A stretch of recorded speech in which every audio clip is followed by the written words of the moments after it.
बिस्मिल्लाहिर्रहमानिर्रहीम। अस्सलाम वालेकुम। आप सबको विद BB2 चैनल पे खुश आमदीद। एडिसन डिसीज़, इसे एड्रेनल इंसफिशेंसी भी कहते हैं। ये इतनी बीमारी कॉमन तो नहीं है, लेकिन जब ये होती है तो इसमें यह है कि आपकी जो बॉडी में जो कुछ एसेंशियल हार्मोन्स हैं वो नहीं बन पाते। एडिसन डिजीज़ में जो आपके एड्रेनल ग्लैंड होते हैं, जो आपकी जो किडनीज के ऊपर लोकेटेड होते हैं, उसमें जो है ना जो हार्मोन कोर्टिजोल हैं और जो है ना एल्डोस्टेरॉन जो है ना वो बहुत कम मिकदार में बनते हैं। ठीक है। एडिसन डिजीज़ जो है ना किसी भी एज ग्रुप में हो सकती है और जो है ना ये मर्द और औरत दोनों को हो सकती है। ठीक है। और ये बहुत सीरियस बीमारी है, लाइफ थ्रेटनिंग भी हो सकती है। और इसकी जो ट्रीटमेंट है उसमें यह है कि जो हार्मोन ज़ाहिर डेफिशिएंट होते हैं उनको रिप्लेस करना पड़ता है। इससे पहले मैंने इसके बारे में एक शॉर्ट वीडियो अपलोड की थी इसी चैनल पे, उम्मीद है आपने देख ली होगी। आज मैं इसके बारे में तफसील से बात करूँगा। ठीक है। तो सबसे पहले तो इसकी अलामात यानी सिम्टम्स आपको मैं बता देता हूँ। इसकी आमतौर पे जो सिम्टम्स हैं वो बहुत स्लोली स्टार्ट होती हैं, कई मतलब महीने लगते हैं जब ये बीमारी की जो आस्ता आस्ता जो सिम्टम्स स्टार्ट होना शुरू हो जाती हैं। और कभी कभी तो ऐसे होता है कि इतनी ये डिज़ीज़ स्लो प्रोग्रेस करती है कि जो है ना कि बंदा अपनी सिम्टम्स इग्नोर कर देता है। और यह है कि जब कोई स्ट्रेस की कंडीशन होती है, मिसाल के तौर पे कोई और बीमारी लग जाए या कोई चोट आ जाए, तो वो जो सिम्टम्स उसकी मतलब जो आस्ता आस्ता स्टार्ट होती हैं वो एकदम से वर्स हो सकती हैं। तो इसकी साइन एंड सिम्टम्स हैं यानी कि बहुत ज़्यादा इंसान को फटीक हो सकती है, मतलब बहुत ज़्यादा थकावट हो सकती है, वज़न कम हो सकता है और भूख कम लगती है। इसके अलावा जो है ना आपकी जो स्किन डार्क होना शुरू हो जाती है, जिसको हम हाइपर पिगमेंटेशन बोलते हैं। ठीक है। फिर आपका ब्लड प्रेशर कम होने लगता है और जो है ना इसके मतलब ब्लड प्रेशर कम होने की वजह से चक्कर भी आ सकते हैं। फिर एक और इसमें सिम्टम होती है कि साल्ट क्रेविंग होती है, मतलब बहुत ज़्यादा नमक खाने की वो जो ख्वाहिश होती है। ठीक है। और फिर यह कि आपकी ब्लड शुगर भी लो हो सकती है, जिसको हाइपोग्लाइसीमिया कहते हैं। इसके अलावा आपके जो है ना मतलब उल्टियाँ भी लग सकती हैं। ठीक है। मतली हो सकती है और इवन पेट ख़राब यानी पेचश भी लग सकते हैं, मतलब जो सारी गैस्ट्रो इंटेस्टाइनल सिम्टम्स हो सकती हैं। फिर पेट में दर्द हो सकता है, आपके जो पट्ठों में दर्द हो सकता है, जोड़ों में दर्द हो सकता है। इसके अलावा इरिटेबिलिटी हो सकती है। और फिर यह कि आपके डिप्रेशन हो सकता है और फिर और कुछ बिहेवियर सिम्टम हो सकती हैं। और बॉडी का जो है ना जो हेयर होती हैं, मतलब जिस्म पे जो बाल होते हैं उनका लॉस हो सकता है। और ख़वातीन ख़ास तौर पर ना सेक्सुअल डिसफंक्शन हो सकता है। ठीक है। फिर जब इसमें इसी बीमारी का एक जो ना जो एक एक्यूट मतलब इमरजेंसी स्टेज इमरजेंसी की कंडीशन होती है, जिसको हम एक्यूट एड्रेनल फेलियर कहते हैं, यानी एडिसोनियन क्राइसिस। ठीक है। इसमें मतलब कुछ कभी कभी कुछ केसेस में ये होता है कि एक जो एडिसन डिजीज़ के जो ना एकदम से जो ना जो सारी सिम्टम मैंने बताई एकदम से अपीयर हो जाते हैं। और जो ये एक्यूट एड्रेनल फेलियर हो जिसको एडिसोनियन क्राइसिस कहते हैं, इसमें वो एक तरह का लाइफ थ्रेटनिंग ये शॉक हो सकता है। और अगर इस तरह की मतलब हो जाए तो आपको फौरी तौर पे इमरजेंसी में जाना चाहिए। ठीक है। मतलब मिसाल के तौर पे जो सिम्टम मैंने बताई, अगर वो बहुत ज़्यादा शदीद हो जाए, जैसे बहुत एक्सट्रीम वीकनेस हो जाए, कन्फ्यूजन हो जाए, आपकी जो कमर में और टांगों में दर्द शुरू हो जाए, बहुत ज़्यादा पेट में दर्द हो जाए, यानी जो मैंने पहले जो सिम्टम बताई हैं, और बहुत ज़्यादा उल्टियाँ या पेचे शुरू हो जाए। ठीक है। जिसकी वजह से आपको डिहाइड्रेशन हो जाए। फिर इसके अलावा जो है ना आपकी जो नींद बेहोशी की जो है ना वो ऐसी मतलब वो तारी हो जाए। ठीक है। या डिलीरियम एक कंडीशन होती है, वो बिल्कुल एक तरह की वो आपकी जो मतलब बेहोश इंसान हो जाता है उस तरह का हो जाए। ठीक है। और इसमें फिर ये होता है कि एडिसोनियन क्राइसिस में आपका ब्लड प्रेशर बहुत एकदम से लो हो जाता है और पोटेशियम जो आपकी बॉडी का जो वो हाई हो जाता है, हाइपरक्लीमिया जिसको बोलते हैं। मतलब जो बॉडी के सॉल्ट्स हैं, जो एसेंशियल सॉल्ट हैं, सोडियम जो है वो लो हो जाता है, जिसको हाइपोनेट्रीमिया कहते हैं, लेकिन पोटेशियम जो है ना वो हाई हो जाता है। ठीक है। तो अगर तो ये सारे सिम्टम साइन जो आपको मैंने बताए हैं, जैसे मिसाल के तौर पे आपकी स्किन डार्क हो रही है, हाइपर पिगमेंटेशन होती है, फटीक है, जो भी अनइंटेंशनल वेट लॉस है। ठीक है। या जो आपकी जो ये जो GIT की सिम्टम ना दिया, वॉमिटिंग वगैरह बताई हैं, लाइट हेडेडनेस। ठीक है। साल्ट क्रेविंग हो रही है या जो मसल जॉइंट पेन हो रहा है, तो ये इस तरह की जो सिम्टम मैंने बताई अभी वो अगर हो जाए तो आपको डॉक्टर से ज़रूर कंसल्ट करना चाहिए। क्योंकि अगर तो आपकी जो है ना मतलब जो क्राइसिस में आपकी वो नहीं गया, क्राइसिस में तो एक इमरजेंसी हो जाती है ना, अगर मतलब जो इसकी सिम्टम जो स्लोली मैंने शुरू में बताई वो स्टार्ट हो जाए तो फिर भी आप उस सूरत में डॉक्टर से चेक कराएं। अब मैं इसकी कॉजेज़ बता देता हूँ कि किस वजह से होता है, ठीक है। ये जो है ना कि आपके जो एड्रिनल ग्लैंड्स होते हैं ना, जो किडनीज के ऊपर होते हैं, तो जो है ना उसमें एक तरह का वो डैमेज हो जाता है, ठीक है, जिसकी वजह से जो है ना उसका जो हार्मोन है जो कोर्टिजोल है वो नहीं बन पाता। और फिर जो दूसरा हार्मोन है वो एल्डोस्टेरॉन, वो भी ज़ाहिर है वो बहुत कम मिकदार में बनता है, ठीक है। ये बेसिकली जो एड्रिनल ग्लैंड होते हैं ना वो आपके एंडोक्राइन सिस्टम का इनका वो साथ ताल्लुक होता है। और जो है ना मतलब जो उनके जो हार्मोन होते हैं वो बेसिकली एक पूरी बॉडी के जो ऑर्गन को इंस्ट्रक्शन देते हैं कि मतलब उनके जो प्रॉपर फंक्शनिंग के लिए। जो आपका एड्रिनल ग्लैंड है बेसिकली वो दो सेक्शन में बना होता है। एक जो इंटीरियर जो मेडुला होता है जो एक एड्रेनालिन की तरह हार्मोन बनाता है, जो अंदर वाला इसका जो पार्ट होता है मेडुला जिसके कहते हैं। जो आउटर लेयर होती है जो कॉर्टेक्स है जो ना वो हार्मोन मतलब ग्रुप ऑफ हार्मोन प्रोड्यूस करता है जिसको कोर्टिकोस्टेरॉइड कहते हैं। कोर्टिकोस्टेरॉइड में फिर आगे फिर जो हार्मोन होते हैं उसमें ग्लूकोकोर्टिकॉइड है, ठीक है, जो जिसमें मतलब वो कोर्टिजोल शामिल है, जो आपकी जो बॉडी की जो ना आपकी जो खाना खाते हैं उसको एनर्जी में कन्वर्ट करता है। और आपकी जो इम्यून सिस्टम है मतलब इन्फ्लेमेटरी रिस्पांस में उसका बहुत ज़्यादा रोल है, ठीक है। मतलब जब भी कोई बॉडी आपकी स्ट्रेस आता है बॉडी के लिए में कोई भी किसी भी वजह से, तो उसको उस पर जो है कोर्टिजोल वो जो बहुत एक्टिव होता है, ठीक है, स्ट्रेस को कोप करने के लिए। फिर जो दूसरे ग्रुप ऑफ हार्मोन है जो मिनरलोकोर्टिकॉइड्स कहते हैं, ठीक है, ये जिसमें एल्डोस्टेरॉन शामिल है, जो आपकी जो बेसिकली आपकी जो बॉडी के अंदर सॉल्ट्स है ना, सोडियम और पोटेशियम, उसका बैलेंस मेंटेन रखता है ताकि आपका ब्लड प्रेशर नॉर्मल रहे, ठीक है। फिर तीसरे जो ग्रुप है इसमें जो मतलब एड्रिनल कॉर्टेक्स में जो हार्मोन प्रोड्यूस होते हैं वो एंड्रोजन कहते हैं, ठीक है। जो ये बेसिकली जो एंड्रोजन होते हैं मेल सेक्स हार्मोन है ना वो बहुत थोड़ी क्वांटिटी में पैदा होते हैं, मतलब दोनों मतलब मर्द और औरत में, ठीक है। और जिसकी वजह से फिर मैन में सेक्सुअल डेवलपमेंट होती है, फिर मंजर है आपका मसल मैस बढ़ता है, ठीक है, सेक्स ड्राइव और जो ना ये जो सेंस ऑफ वेलबींग होती है जो मर्द और औरत में, ये बेसिकली एंड्रोजन्स जो है ना उनका ये काम होता है, ठीक है। अब मैं आपको जो है इसकी जो प्राइमरी एड्रिनल इनसफिशिएंसी बताता हूँ। मतलब जो है ना एक तो कंडीशन होती है ना कि आपका जो मतलब है आपकी जो एड्रिनल जो ग्लैंड है वो उसका अपनी बीमारी की वजह से हो जाए, ठीक है, तो उसको प्राइमरी एड्रिनल इनसफिशिएंसी कहते हैं। तो पहले मैं इसके बारे में थोड़ा बताता हूँ। जो आपका इसका एड्रिनल ग्लैंड का कॉर्टेक्स डैमेज हो जाता है ना, तो वो फिर एड्रिनोकोर्टिकल हार्मोन जो मैंने बताया अभी वो उनका जो है ना वो उनकी कमी हो जाती है, ठीक है, इसको प्राइमरी एड्रिनल इनसफिशिएंसी कहते हैं। इसमें ज़्यादातर जो इसकी रीज़न होती है ना कि वो बॉडी के ऑटो इम्यून डिजीज़ मतलब हो जाती है। मतलब ऑटो इम्यून डिजीज़ वो ऐसी बीमारियां होती हैं ना जो अपनी बॉडी के अपने जो आर्गन को डिस्ट्रॉय करना शुरू हो जाती है, मतलब एक तरह की गलती से कि वो उनको अपनी बॉडी के आर्गन को ना वो फॉरेन आर्गन समझना शुरू हो जाती हैं, जो ऑटो इम्यून डिजीज़ में जो प्रॉब्लम होती हैं, ठीक है। तो इस वजह से जो ना उसके जो एड्रिनल कॉर्टेक्स पे अटैक होता है। और फिर जो है ना एडिसन डिजीज़ के जो पेशेंट होते हैं उसमें फिर और ऑटो इम्यून डिजीज़ जो है ना मैंने मुख्तलिफ जो वीडियो पहले वो बनाई हुई मतलब और ऑटो इम्यून डिजीज़ का भी रिस्क होता है, ठीक है। फिर ये कि कुछ और कॉजेज़ भी होती हैं एड्रिनल ग्लैंड फेलियर की, जैसे अगर कोई इंसान को टीबी होगी या फिर कोई और इन्फेक्शन हो गया एड्रिनल ग्लैंड का, ठीक है, या कि कोई बॉडी में कैंसर है जो एड्रिनल ग्लैंड्स तक पहुँच गया है, ठीक है, तो उसको डिस्ट्रॉय कर सकता है। फिर यह कि आपकी एड्रिनल ग्लैंड में कोई ब्लीडिंग हो सकती है, ठीक है। तो ये है कि इस ऐसे केस में जो ब्लीडिंग अगर एड्रिनल ग्लैंड में हो जाए तो फिर जो ना कि आपको एडिसोनिया जो क्राइसिस की सिचुएशन हो सकती है। मतलब पहले मतलब एक तो होती है ना बीमारी लगती है और फिर वो आस्ता एकदम से वो सडन हो सकती है, लेकिन ये कि अगर एडिसोनिया क्राइसिस मतलब एड्रिनल ग्लैंड में ब्लीडिंग हो जाए तो वो जो ना प्रीवियस कोई सिम्टम के मतलब नहीं भी होती है तो फिर भी आपके जो वो क्राइसिस वाली सिम्टम जो मैंने पहले बताई वो हो सकती हैं। अब जो दूसरी किस्म की एड्रिनल इनसफिशिएंसी है तो वो जो है ना पिट्यूटरी ग्लैंड्स की वजह से प्रॉब्लम की वजह से होती है, ठीक है। Pituitary gland basically hormone produce करता है ACTH, ठीक है, और ACTH बेसिकली उसका काम क्या है, वो एड्रिनल कॉर्टेक्स को स्टिमुलेट करता है ताकि वो आगे हार्मोन बनाए, ठीक है।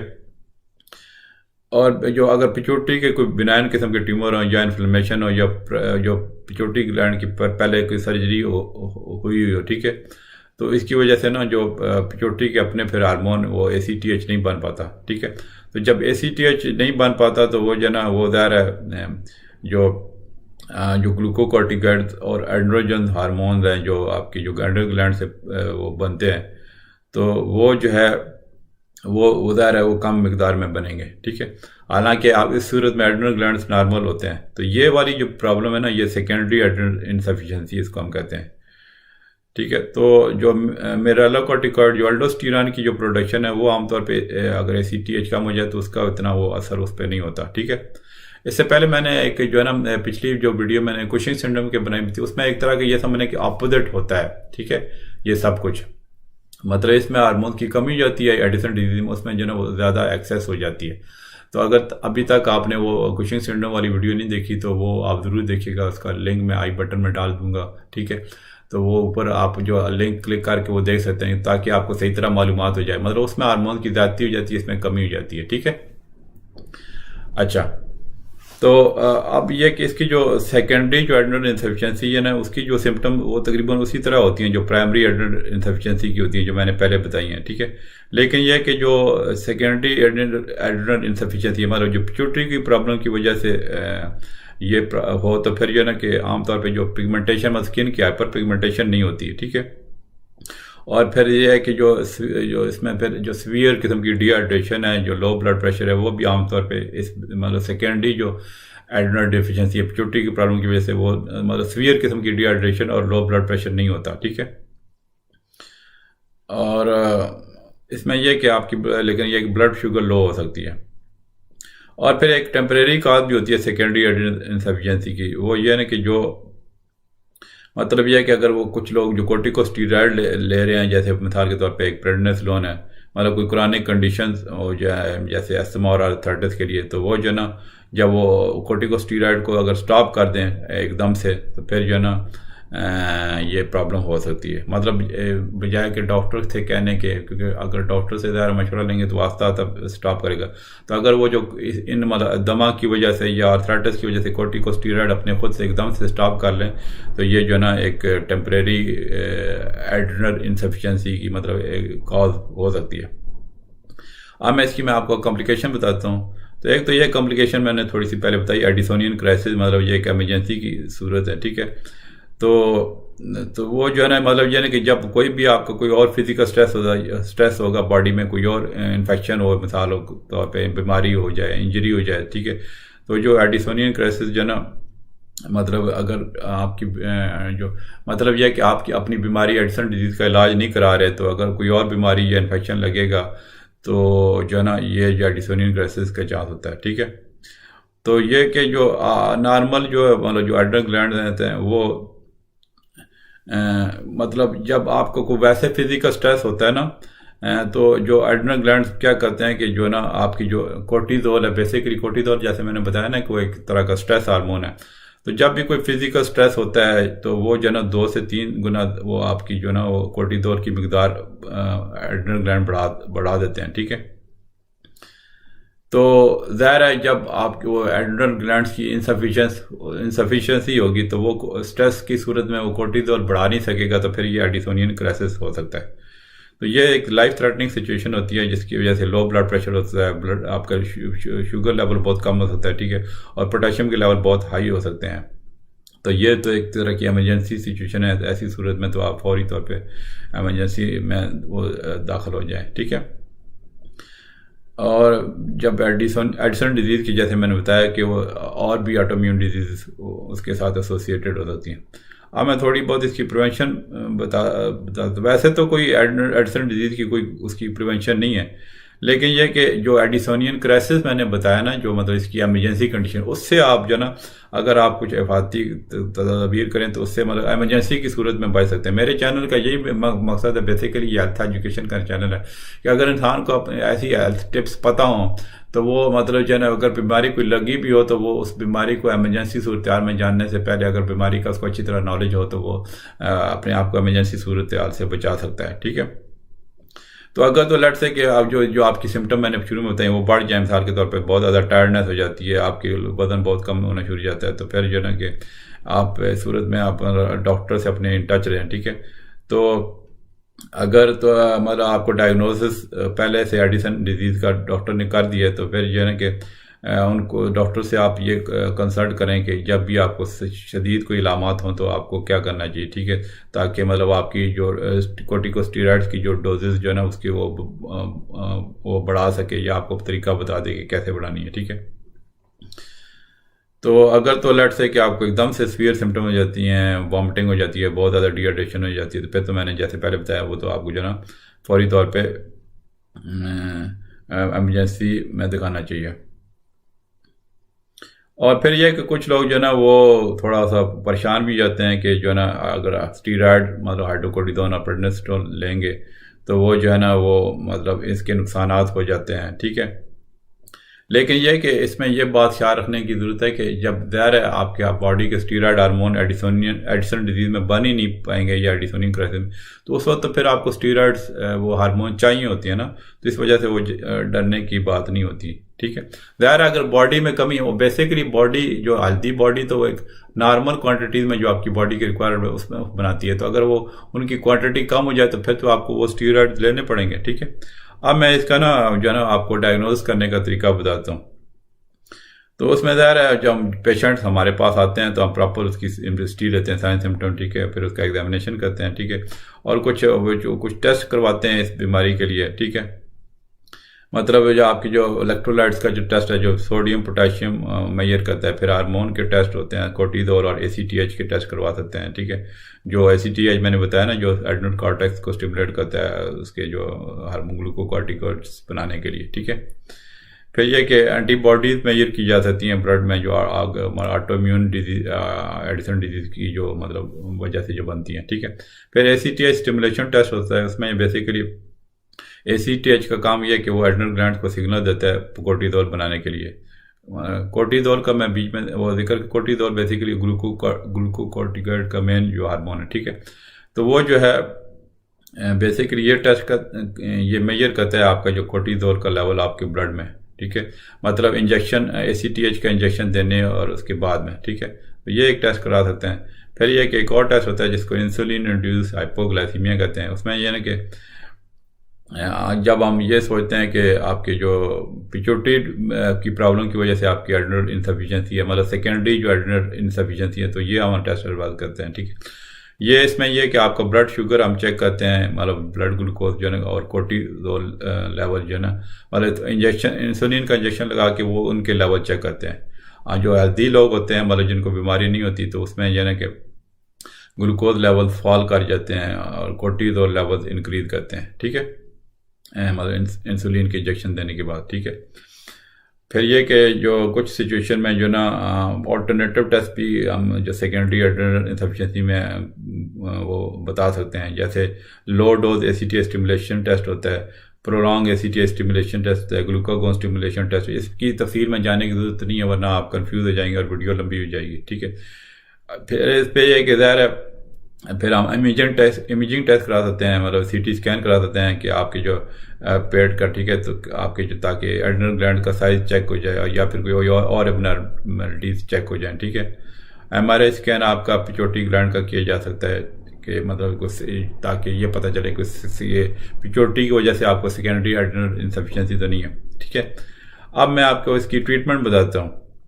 तो इसमें यह है कि ज़ाहिर मेडिकेशन देनी पड़ेंगी, हार्मोन रिप्लेसमेंट थेरेपी होती है, मतलब जो आपके स्टीरॉयड हार्मोन जो आपकी बॉडी के अंदर डेफिशिएंट है तो उनको रिप्लेस करना पड़ेगा, ठीक है।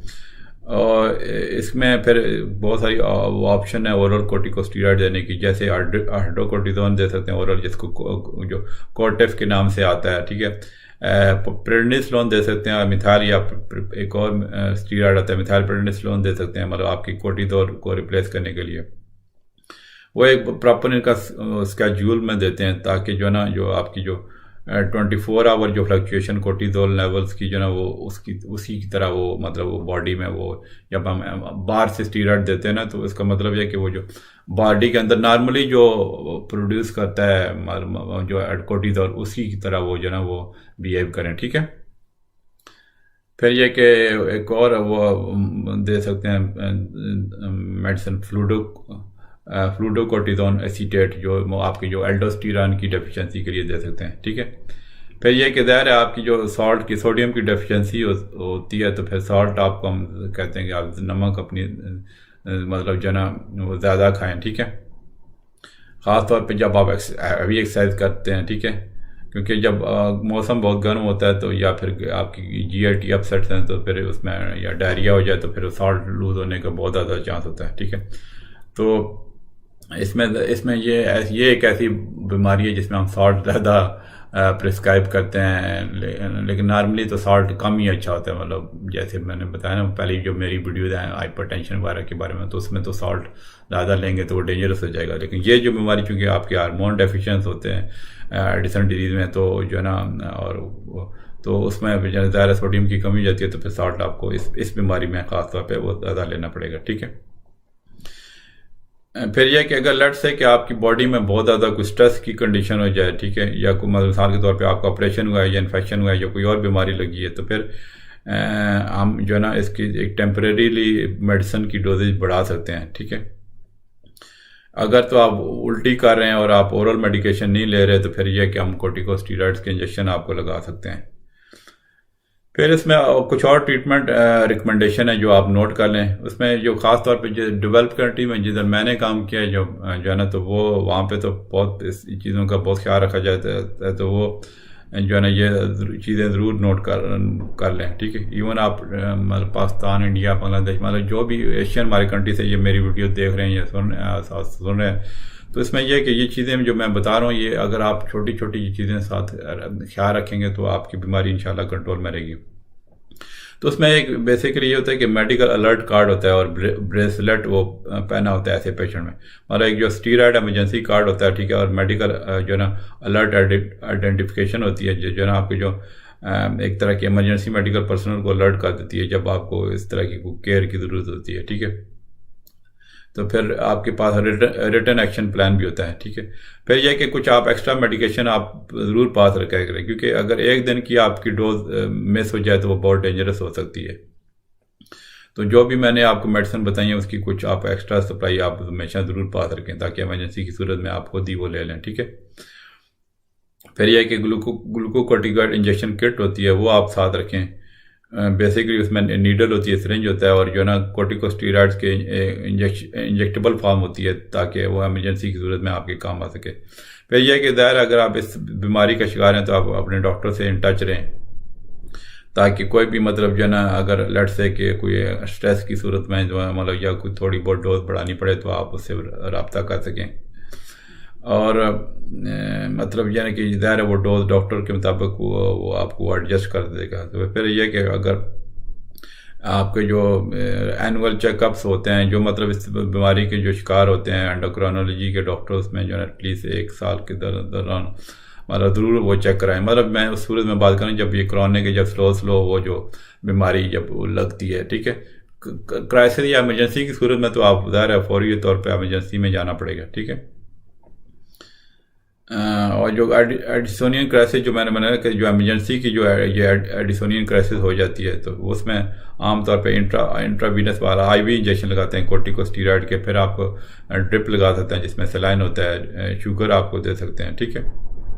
फिर यह कि जो अभी बहुत फ्यूचर में साइंस तरक्की कर रही है, तो फिर वो बहुत जो है ना उसकी वो रिसर्चर जो होते हैं ना वो कुछ डिलेड रिलीज जो है कोर्टिकोस्टेरॉइड्स का वो तैयार करने की कोशिश कर रहे हैं, जो मतलब ताकि वो बिल्कुल जैसे आपकी बॉडी के अंदर जो हार्मोन होता है उसी की तरह वो बिहेव करें, ठीक है।